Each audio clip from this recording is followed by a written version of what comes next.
we'll wait until, we're going to give it until about 5 after before we go live. And so that'll give us time for people to join. So about 5 after, I'll jump back on here. Okay. Okay. And let me go and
All right, I think we'll get started. First off, I want to just thank everyone for attending our third in our workshop series for the reproductive justice, the LOHM. So the Ladies of Hope Ministries is a organization where our focus is on ending incarceration and poverty for women and girls who have been impacted by the criminal legal system. With that, we have the health equity initiative, and this is what falls underneath that. We've been working at the LOHM to be able to really bring true health equity to those who have been impacted by the criminal legal system, especially women and non-binary folks. We're really excited for this evening to give Dr. Azumah a chance to really talk about how we as doulas in this work can really build partnership and relationship with the medical field and medical participants. And I'm going to just pass it off to her. Just a few things. If you have questions, please leave them in the question and answer chat or the regular chat, and we will get to those at the end. So thank you. And I'm going to pass it off to you. Thank you. Thank you so much, Tanya, and the Ladies of Hope Ministry team for having us here today. I come here as a certified OBGYN. I'm a certified life coach. I'm an author, and I just like helping people. I decided to become a doula because I wanted to understand what doulas do. You know, as an OBGYN, I took some time off to attend a course that trained me. I then learned the skills of doulas, and I just became a part of their community, the doula community I truly, truly love. Additionally, I'm an OBGYN. So, you know, after undergrad, I went to medical school. After medical school, I then went into residency, and I've worked for about 7 years now as an obstetrician. So I come in here as someone that has been and is in both spaces. So I just wanted to touch on how can we get along. So the title of my talk is Let's Work Together for the Sake of Our Patients. Basically like a call to action for doulas and obstetricians. You know, people are wondering, why would Dr. Azumah wanna, you know, tell us, like, give a call to action? And the truth is, I'm a public health professional, right? So after I finished residency, I started working as an attending, and then my hospital I was working at the time closed down.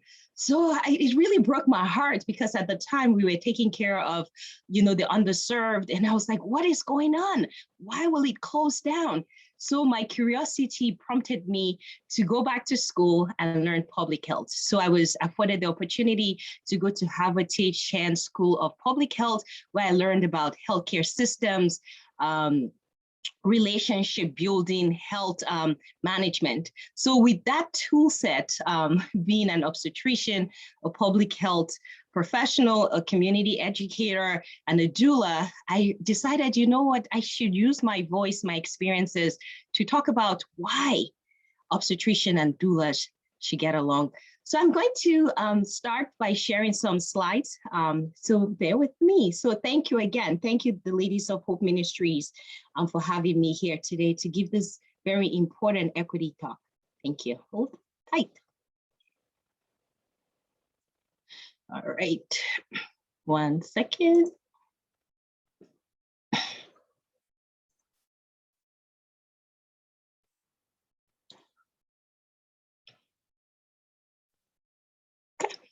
All right, 1 second, I'm getting there. Hopefully, yes. All right, so we're going to start my presentation shortly. All right. Tanja, can you guys see this? My screen? Yep, we can see it. Okay, all right. Again, my name is Dr. Azumah, and these are my certification by my names. All right, by my name. So let's work together for the sake of our patients. A call to action for doulas and obstetricians. Again, I want to thank the Ladies of Hope Ministries for inviting me and allowing me to have this platform. I'm very, very grateful. I'm so proud of Mr. Pika Sam for all the work she's been doing. I mean, she's just amazing. The team of women working in her platform are also amazing. So really, thank you.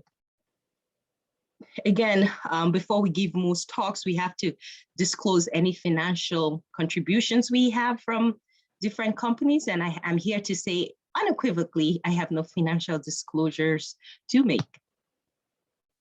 All right, so I want to start with basically having you guys at home tell me if you've had an unpleasant experience with an obstetrician. You could use the Slido to show me your answers, or you could just type it in. The last time I did this, unfortunately, there was more yeses than no. I'll give you a minute to type it.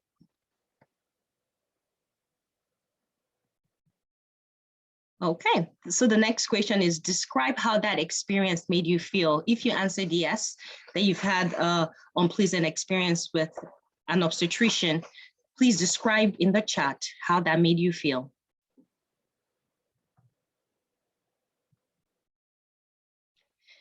In the end, we all want to be respected, right?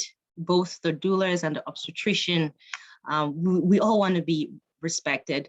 An article by Len says doula also reported challenges in getting support or respect from clinicians. So what I'm saying, yes, it might be new for those of you not in the medical field, especially not in the birthing world, but those in the birthing world are aware of the conflict between doulas and obstetricians. All right, so there's this uproar that happened in 2019 when an Alabama OBGYN refused to work with birth doulas. Like, no, I'm not gonna work with birth doulas. I mean, it's not just him that has made that decision, but there's some other obstetricians. Before giving this talk today, someone within my doula space posted, oh, I found a gynecologist that I love. However, she does not like doulas. And it was like a sad awakening for this particular doula, because she was like, wow, I can't believe it. I like her, but she does not like doulas. So this conversation is pretty important. I mean, in 2020, during the time of COVID, you know, there were some hospitals that would not identify doulas as essential workers and would not let them come into the room. Not because they didn't like the doulas, but they didn't value the work that they did. Because if you value them, we would have found a way to allow them into the hospital. But thank God for policies, and those hospitals were able to accommodate doulas. So right now, most doulas are allowed in hospitals. But even though the doulas that weren't allowed to physically be there to support patients, they were able to convert to teledoula. I don't know if anyone has used that word, but basically they were providing virtual assistance to laboring patients. My doula story, I think I alluded to it earlier, whereby I wanted to understand what doulas are, because I still remember in my training, whenever someone had a doula, we always have this side comment like, oh my goodness, this is going to be a disastrous experience for us obstetricians. I mean, we said it and it ended up always almost being true, but maybe we need to change our mindset. At least at this point, as one trained as a doula, my mindset has changed. I love being a doula. I love my doula sisters. They are one of the most wonderful people I've really encountered. So I'm very grateful for them welcoming me into their sector. So let's go with some statistics. I don't know if you guys know this, but doula is from a Greek word that means a servant for a laboring woman. Only about 6% of US women give birth. They gave birth between 2011 to 2012, reported having a doula. So only 6% of these women. And a recent study shows that most of the women within that 6% bracket were women that were insured, privately insured. The uninsured or underinsured did not have access to doula. I mean, there are different spectrum of doulas. Some of them believe a doula, every birth requires a doula, which I understand because doulas play an essential role. But those people even go a step further, thinking it's injustice if a woman is not supported during labor. Again, I'm not here to tell you how to think. I'm just here to say, let's get along.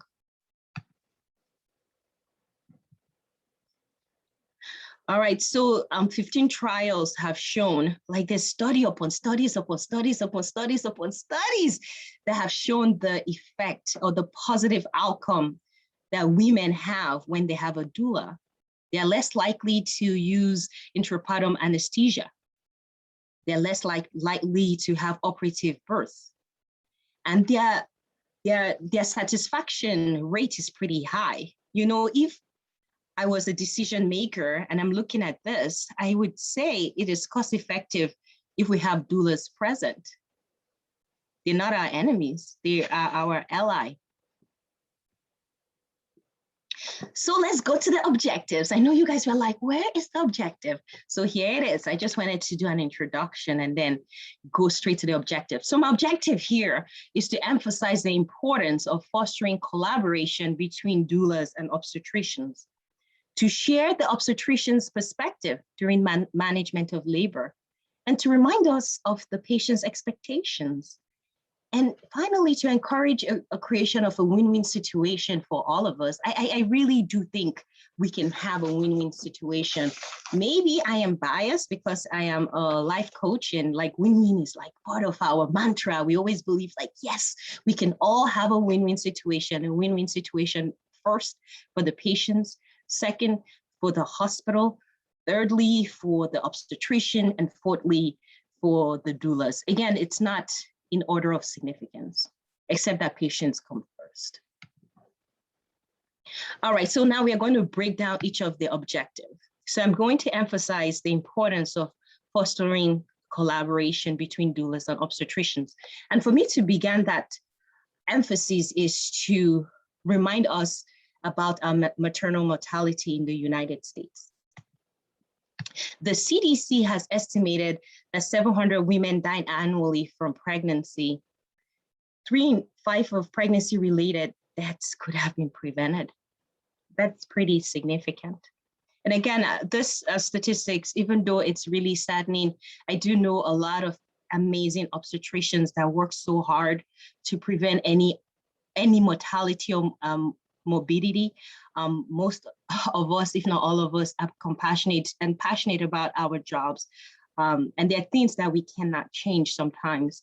But even in the midst of that, 3 in 5 pregnancy-related deaths could have been prevented. So we can all use this as an opportunity to learn, maybe bring another team player to see if they could help us prevent more preventable deaths. Unfortunately, Blacks, American Indians, and Alaska Native women were about 3 times more likely to die from pregnancy-related cause versus white women. Again, in a pictorial version, you can see that in terms of the rate, 40.8 Black women die in 100,000 births. So you can see the mortality and the disparity. If you compare a white woman is 12.7 and a Black woman is 40.8. So that's pretty high. All right, this is another graph that talks about the same thing. And you see the trend among Black women has been consistent. I mean, there was a decrease here, so that's good. Yeah, but still higher than the rest of the population. All right, so we know the data. We know that the mortality rate is pretty high, especially among Black women. So there was a study that was done. The data can be found in the national partnership that just asked patients, how do you feel about your care? Do you feel like you're treated unfairly? And we see that 8% of women that identify as Black felt they were treated unfairly, like always. Okay, and then 1% usually, and then 3% sometimes. So it's pretty high compared to, let's say, a white person. A white person is just 1% of the time And we do know, I would speak from a coaching perspective, that the way you feel could affect how you're treated or could affect how you perceive care, right? And this person comments, the worst part of our childbirth experience was the racial comments that they would make to my husband. I mean, and it's not just, if you basically apply the co-founders or, adjust for socioeconomic status, it's still the same, meaning that even if a Black woman is very educated, it does not insulate her from being treated unfairly during her labor course.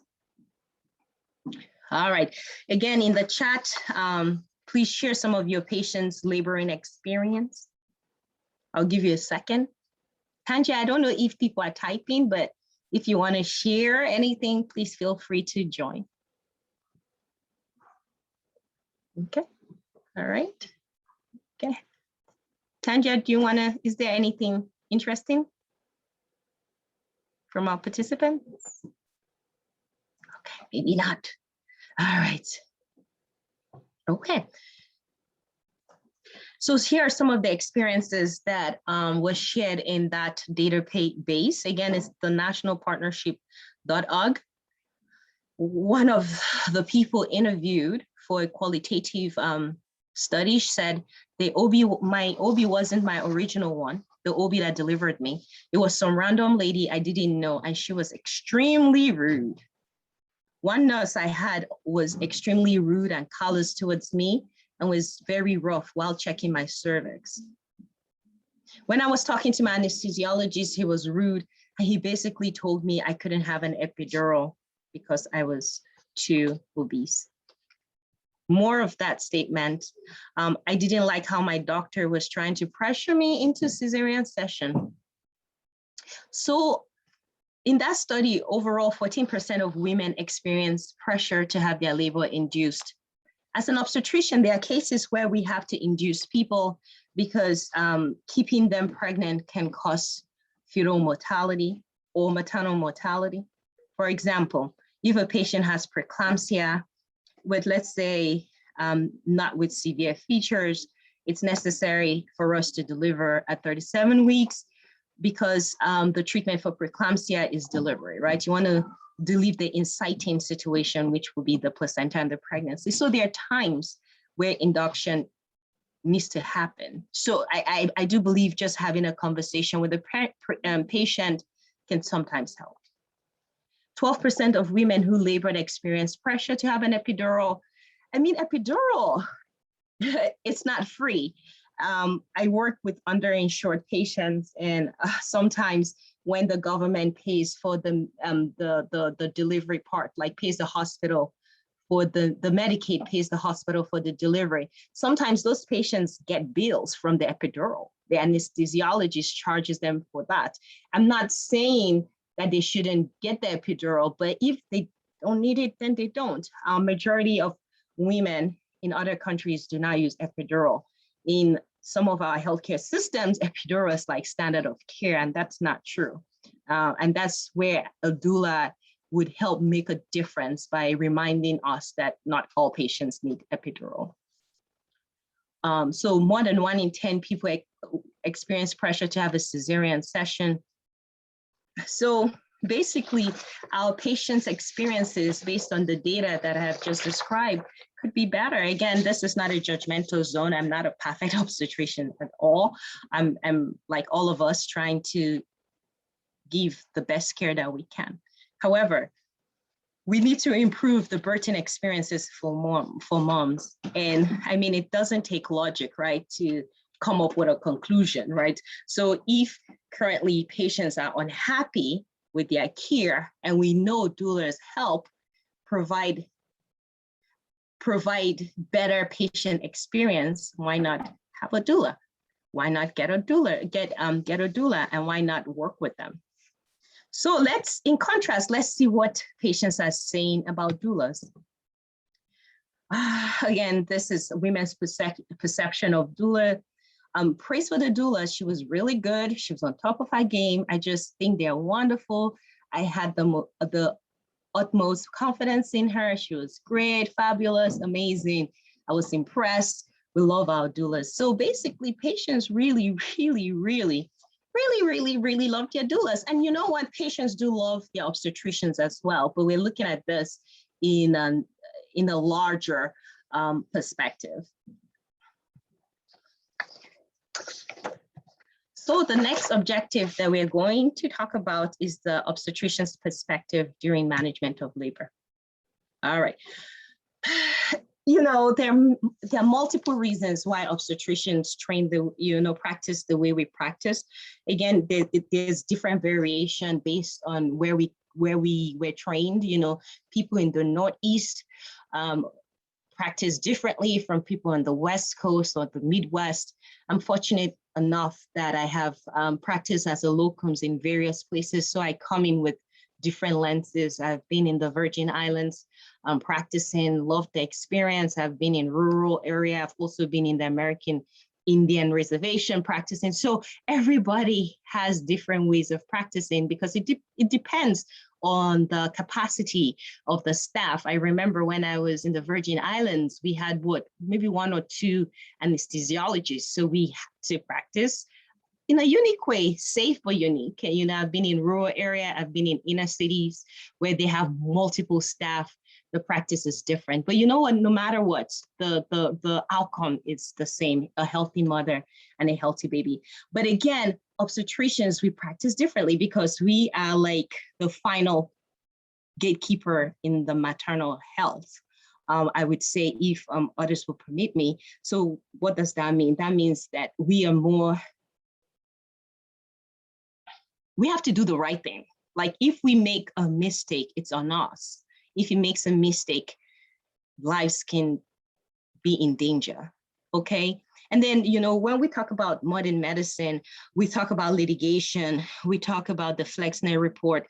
It's just we are trained differently. Our patients as a whole tends to be of a higher risk than, let's say, a midwife's patient. A midwife's patient tends to be less sick, you know, it's very good birth. And you know what? Some of us went into medicine thinking that all our patients will be healthy.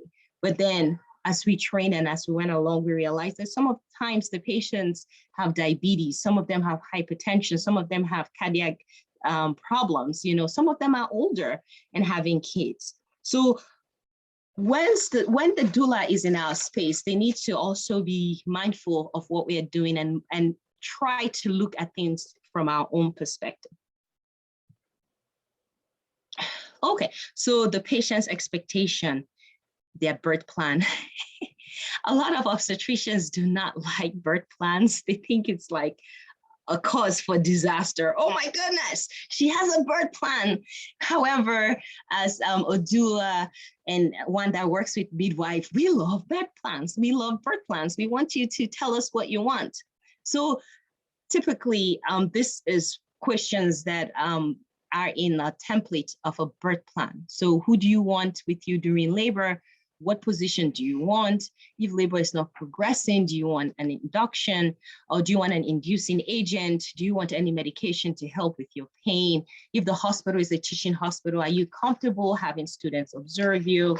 Are there any comfort measures you would like, such as breathing or relaxation techniques, especially those that do not want epidural or pain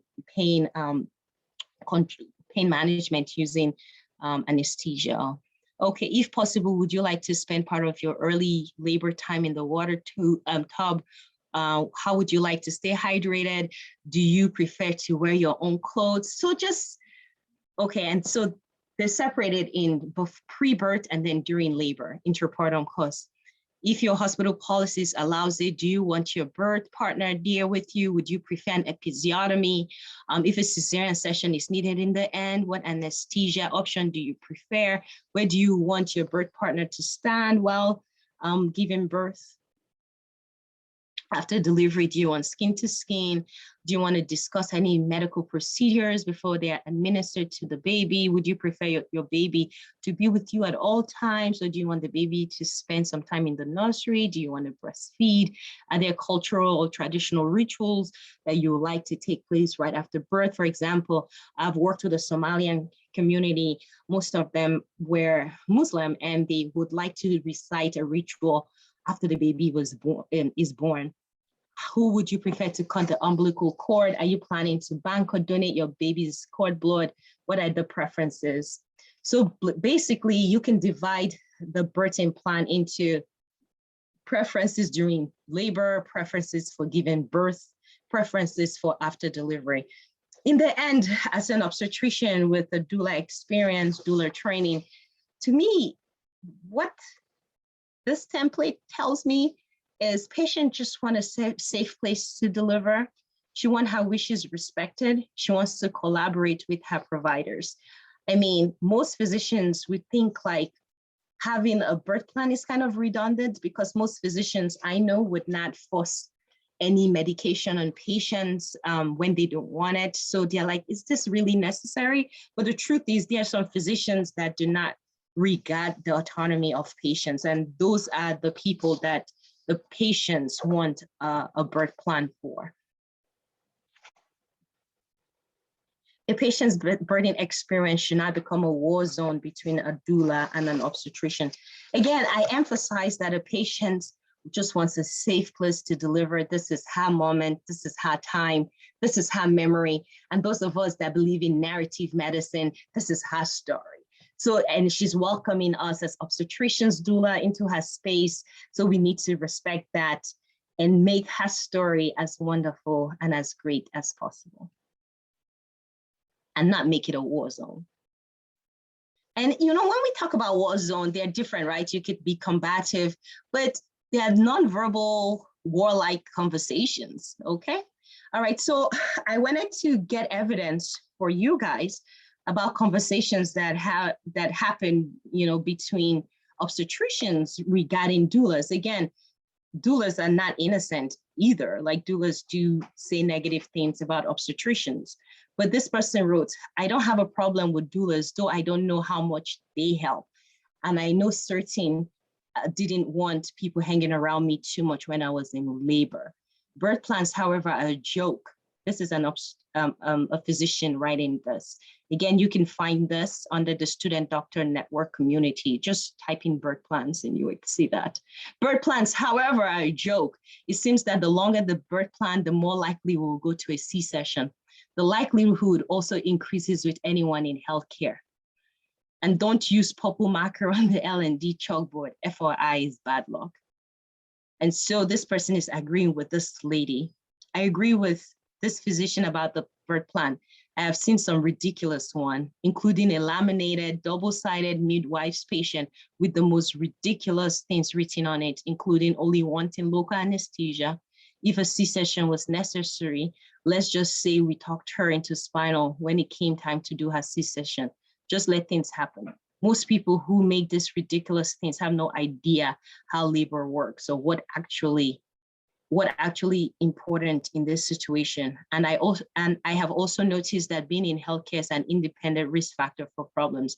We've had some of the craziest thing happen to our own pregnant nurses or wives of residents. Anyhow, there's a saying, I guess what the person is alluded to the last sentence, though irrelevant to this, is that sometimes obstetrician or those in the labor and delivery, when we are pregnant, the complication risk goes up. We don't know why, but it tends to happen.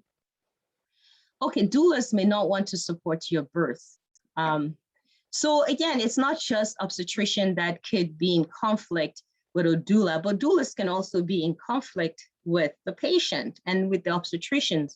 We've heard of some doulas that once a patient says, you know what, I want an epidural, they walk away. They stop giving care. It's like, oh my goodness, are you at war with the patient because the patient is agreeing to get epidural? Again, let it be about the patient.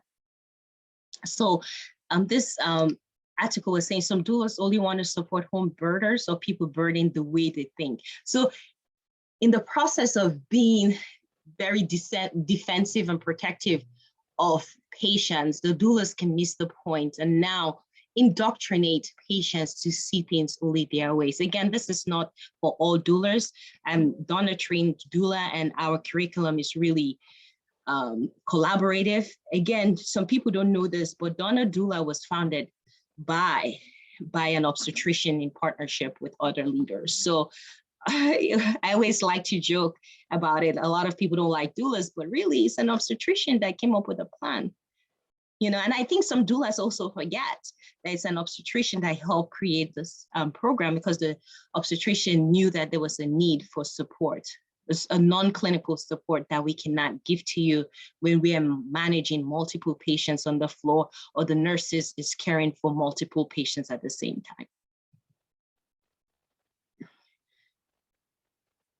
All right, so objective number 4, let's encourage collaboration between obstetricians and doulas. If not for anything, for the safety of the patients. Let's try to decrease preventable losses, death of our patients. All right. So this is basically a point that I found in an article that was recommending teamwork. It just says healthcare delivery is inherently interdependent and complex. No one individual can assure a patient receives the highest standard of care, be it physicians, be it obstetrician, nor can he or she protect the patient from all potential harms stemming from increasing complex and powerful therapies. However, despite high levels of interdependence, healthcare has underinvested in structure, team formation, and coordination of care. So basically they're saying that we need to do better, right? We have to do better because medicine is complicated. So we need to get the team approach. And to me, team approach is working well closely with doulas. It has been proposed that a healthcare system that supports effective teamwork can improve the quality of patient care and reduce workload issues that causes burnout. So yes, the doulas should be welcome and seen as a part of our team. And we've seen data that shows risk is decreased when we have teamwork. And when you look at medical era, one of the major reasons for that is communication and teamwork.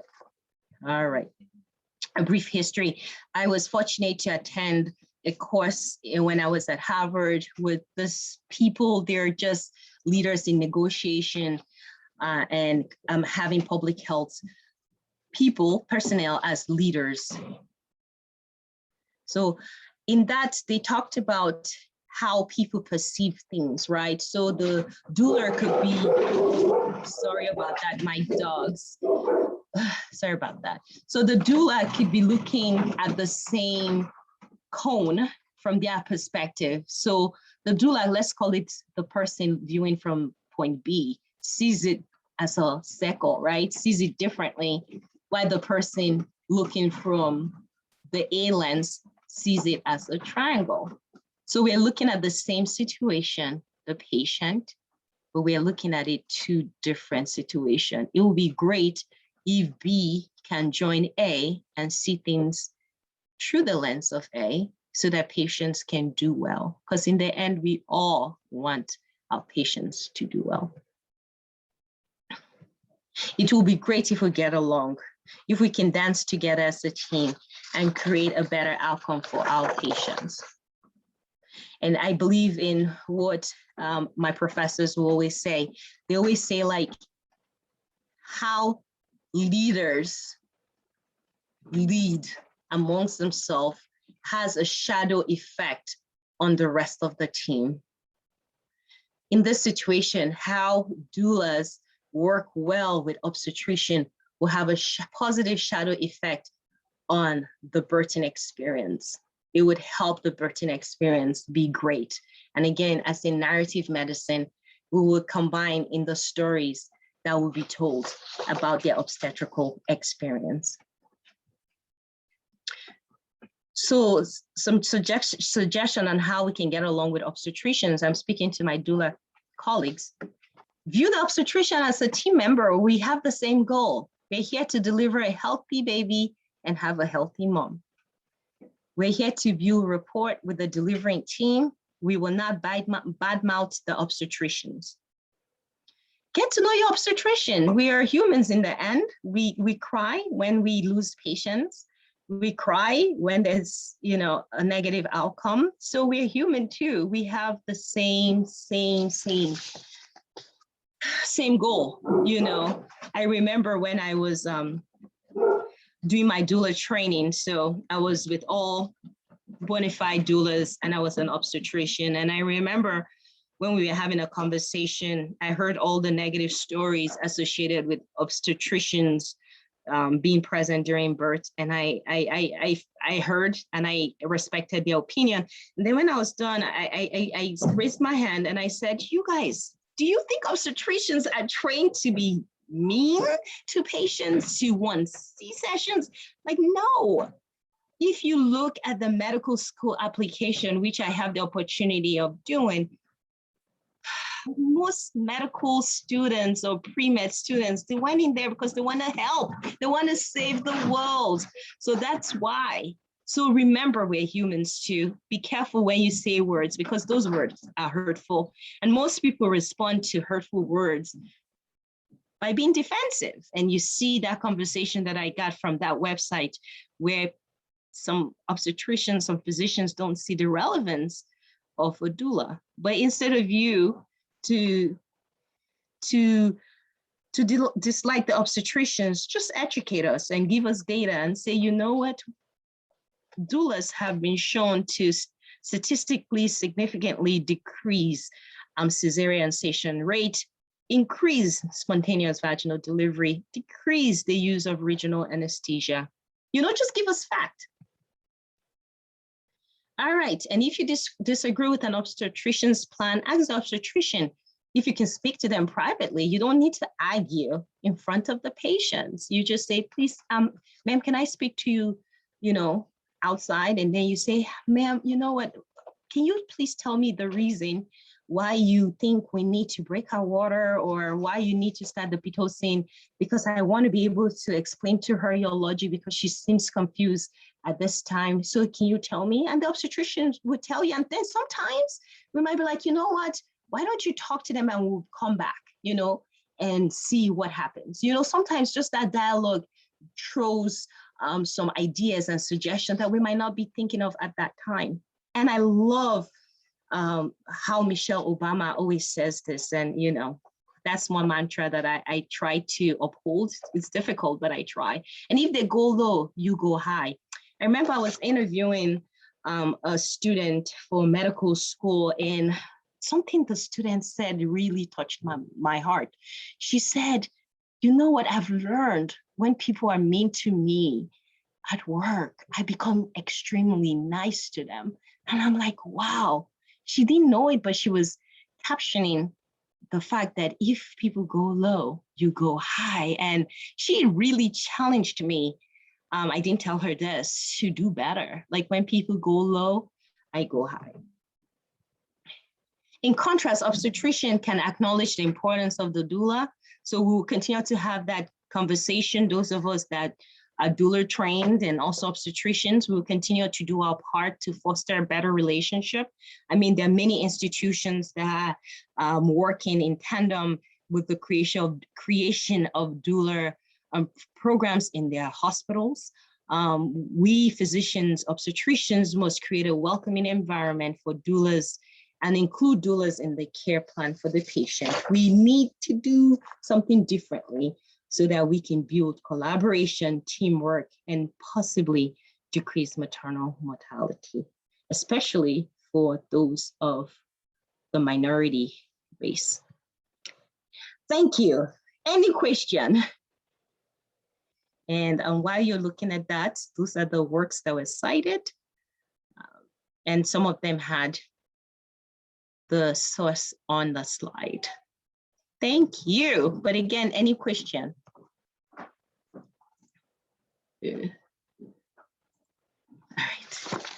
right. Tanja, any question? Let's see.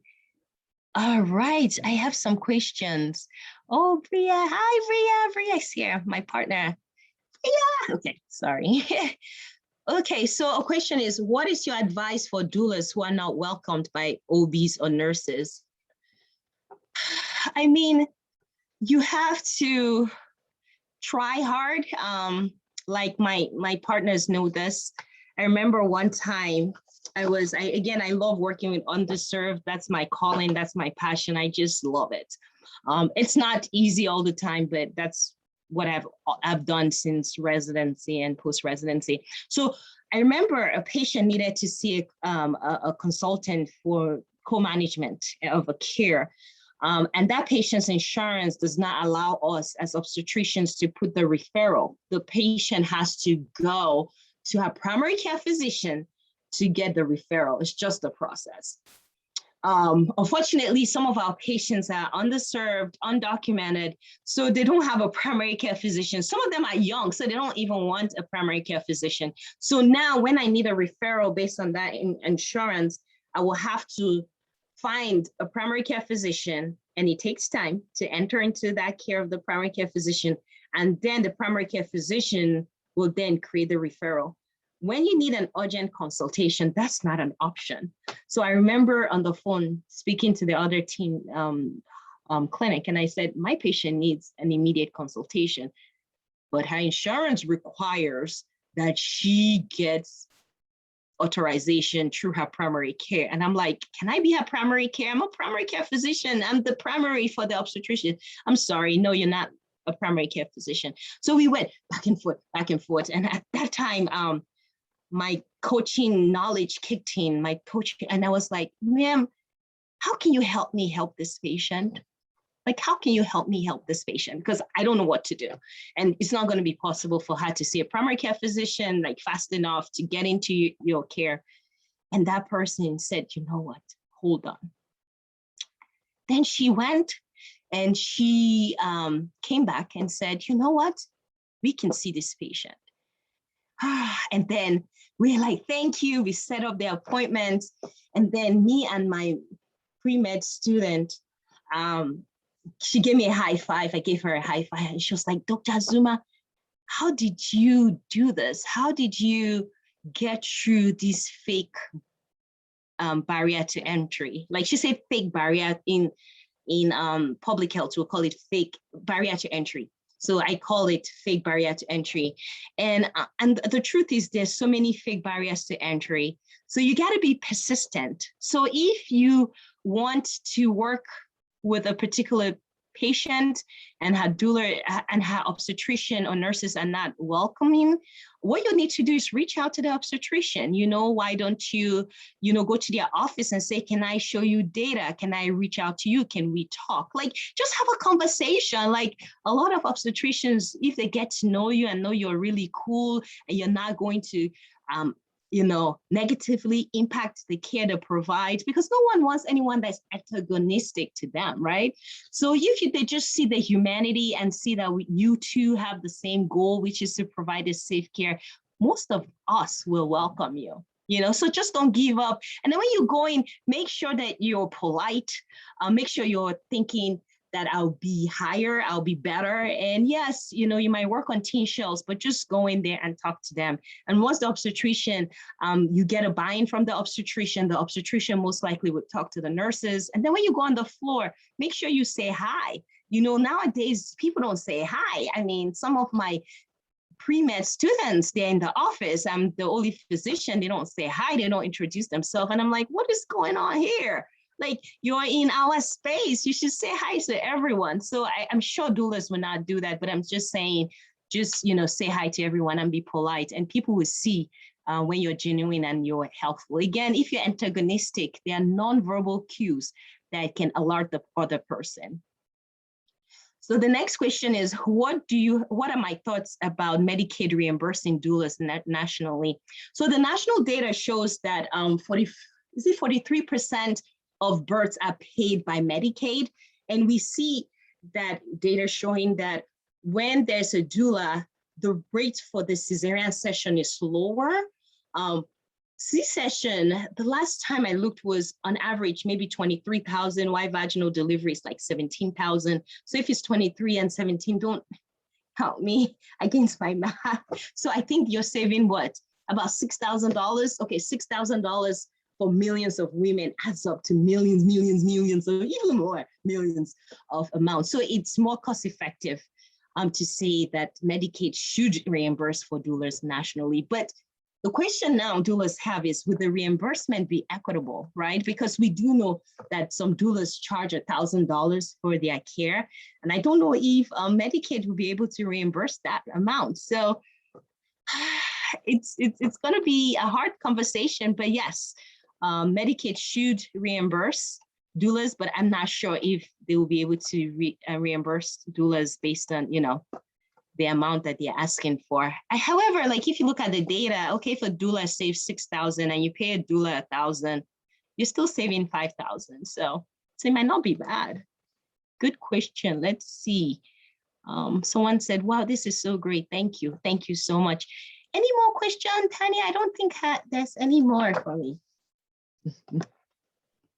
I don't see any other questions. I am just so thankful that we were able to have you come and present this evening, and just great information. As you know, we at LOHM are really looking to how can we build partnership with community so we can serve people who need that, right? And so, some of the things that we're looking at it is making sure that Medicaid is, the doulas are reimbursed through Medicaid.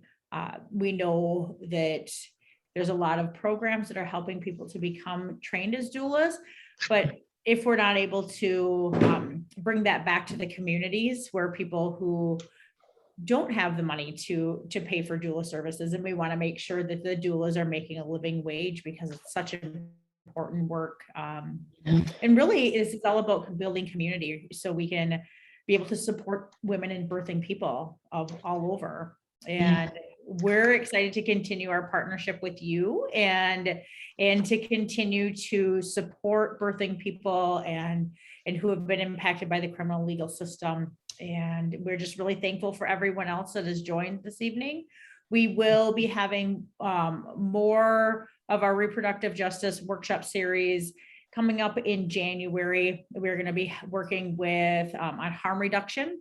And so there will be 2 different workshops happening in January with National Harm Reduction Organization to talk about how we as doulas and birth support people can support people who are working in the harm reduction sector, and also women and birthing people that need harm reduction, and how we can be that support as well. Yeah. Wow. Awesome. You guys are doing great work. I'm so proud of you, Tanya. I'm so proud of your team. And I have to give a shout out to my partner, Bria Gatson. She's my co-founder and executive director of Love Your Menses. Because of her, I'm able to be here today. So I just wanted to give a shout out to her. Yeah. Thank you, Tanya. Mm-hmm. Absolutely. So thank you so much, and you have a lovely evening. Thank you. Bye-bye. Bye.